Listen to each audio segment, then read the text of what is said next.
Good morning. I'm Dr. Sanjiv C C, Senior Neurologist practicing in Bangalore. My field of interest is in movement disorders, epilepsy, and stroke. I've been practicing for last 32 years in Bangalore. Since now is the COVID times, I just selected the topic of epilepsy and the COVID-19. As you know, COVID-19 is becoming pandemic and it is slowly growing enormously in India. So what is the association between the epilepsy and the COVID is quite obvious, especially during the management of the epilepsy. Epilepsy is a family of many different disorders that lead to seizures.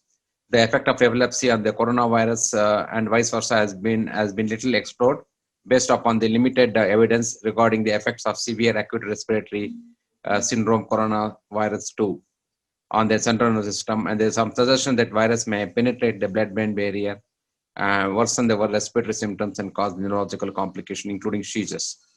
However, patients with epilepsy who smoke or have diabetes, cancer, lung disease, and obesity may be at an increased risk.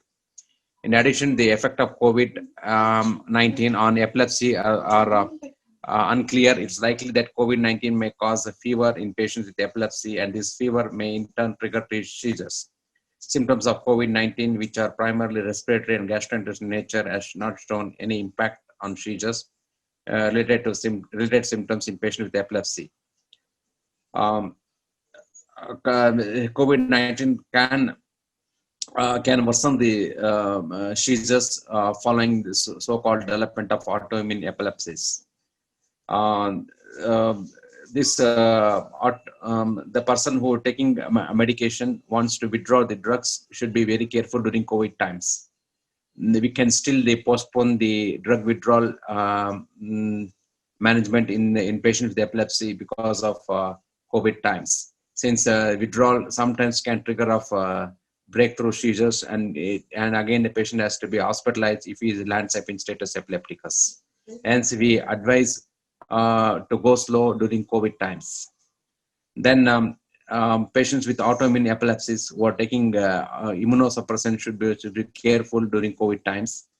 Of course, there is no direct one-to-one study to compare the immunosuppressant and the emergence of COVID-19.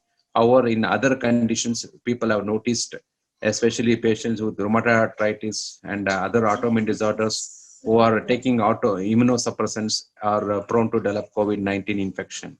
Similarly, in epilepsy also same thing can cause, and one should be careful while treating immunosuppressants in patients with epilepsies. Epilepsy patient need not have epilepsy alone. He may be having other comorbid conditions like other immunological disorders, cancer conditions, who's on chemotherapy, etc. So one should be careful. So I would like to end my talk saying that one should take extra cautious during COVID-19 times, especially in the management of epilepsies, and also while withdrawing the drugs after symptom-free for a couple of years. Thank you.